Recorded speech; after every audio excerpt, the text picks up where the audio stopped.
Oke, mungkin sharing dari aku mungkin dari pengalaman pribadi ya. Aku sendiri dulu mungkin waktu SD itu punya fobia atau ketakutan terhadap ketinggian. Jadi misalnya ada rumah atau gedung yang lantai 2 itu tingginya sekitar 10 meter atau 5 meter gitu.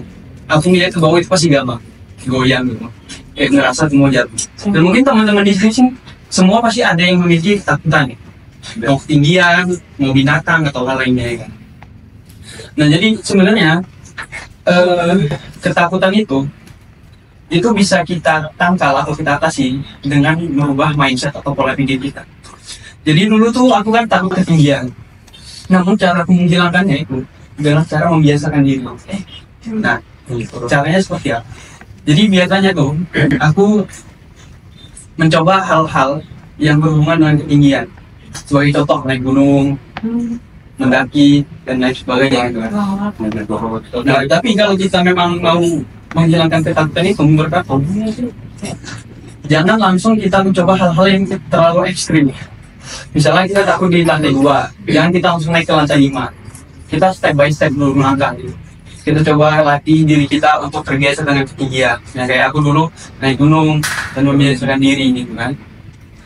Nah, selain itu sebenarnya motivasi aku untuk menghilangkan ketakutan itu karena aku sebenarnya kompetitif juga, nggak mau kalah semua orang, nggak mau.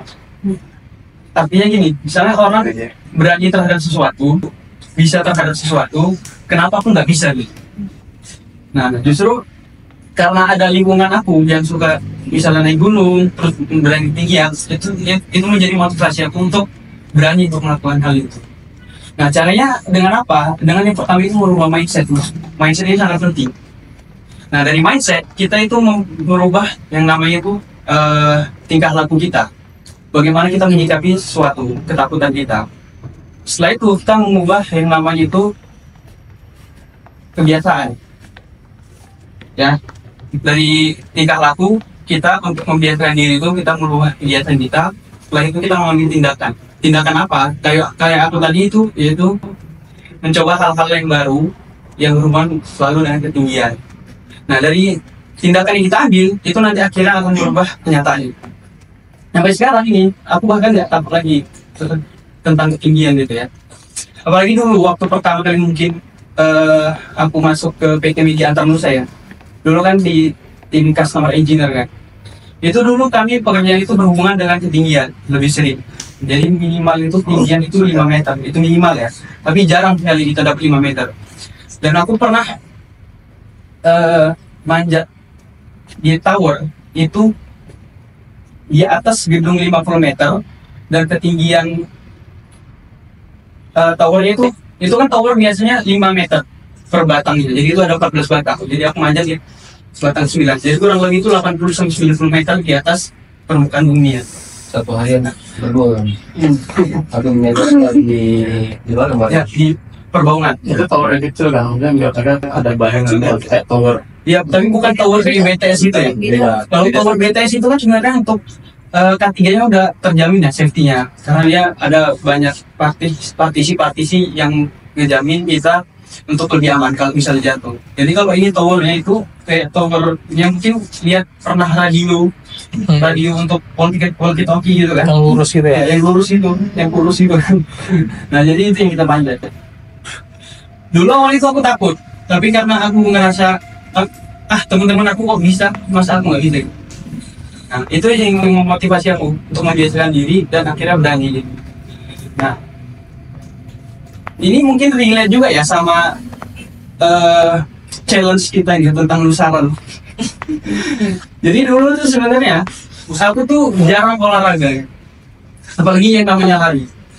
Dan mungkin waktu kelas 6 SD dulu, itu ada sepupu kan, dia sering lari gitu. Aku nggak biasa lari itu di jarak 3 km, biasa lari paling 100 meter, 200 meter udah selesai gitu kan. Tapi dia lari di jarak ya 2-3 km, itu waktu masih SD gitu. Nah, namun karena aku ngerasa dia bisa, kenapa aku nggak bisa gitu. Aku ngerasa diriku itu terlalu lemah kalau misalnya berada di bawah dia, dan aku mau naikkan taraf aku di atas dia. Dengan cara apa? Ya aku merubah mindset aku bahwa yang biasanya aku lagi 100-200 meter itu capek, dan aku merubah mindset itu supaya aku bisa. Waktu aku lagi sama dia 3 km, karena mindset aku udah berubah, dan akhirnya itu bisa di jalan itu.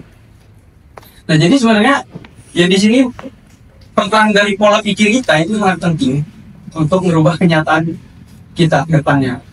Dan kemudian lingkungan kita itu yang kompetitif itu, apalagi yang support from kita ya, itu penting juga untuk merubah kenyataan kita di masa depan. Nah jadi dua kunci ini sebenarnya itu menurut aku hal-hal yang harus kita ambil, yang harus kita pertimbangkan untuk melangkah ke depannya gitu. Jadi yang aku lihat sekarang kan mungkin waktu kemarin kami naik gunung kan itu udah banyak tuh yang jalan lari udah berkilometer kan. Dan mungkin kami belum ada update tuh kan. Belum ada update. Di tanggal 1-2 Juni kami naik kan. Belum ada update. Nah, setelah beberapa hari kemudian aku lihat kok banyak juga nih yang larinya udah sampai belasan kilometer gitu. Nah, jadi di situ aku motivasi untuk update. Dan update namanya top 3. Setelah top 3 aku ngerasa gini kan. Kalau misalnya mereka bisa kayak gini, ya mungkin rata-rata yang belum biasa lari kan, mungkin ada kira mungkin ya, mungkin belum terbiasa lari itu bisa berkilometer di saat ada challenge ini. Berarti kan dia merasa dirinya itu harus menjadi orang yang kompetitif, bisa berkompetisi di di challenge ini kan. Nah jadi karena aku melihat banyak antusiasme dari teman-teman kan, jadi itu yang memotivasi aku juga untuk menjadi top 1. Dan sekarang akhirnya top 1. Jangan awalnya aku lihat kemarin mungkin Bro Ilham 30 km.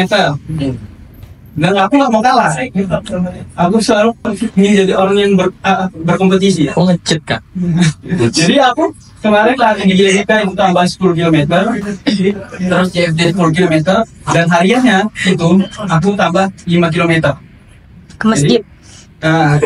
Dan keliling lagi gitu. Tahu. Jadi mungkin itu sih yang bisa aku sharing terkait pengalaman aku supaya kita bisa maju ke depan dengan cara merubah pola pikir dan mencari lingkungan yang terbaik, yang supportif. Itu sih.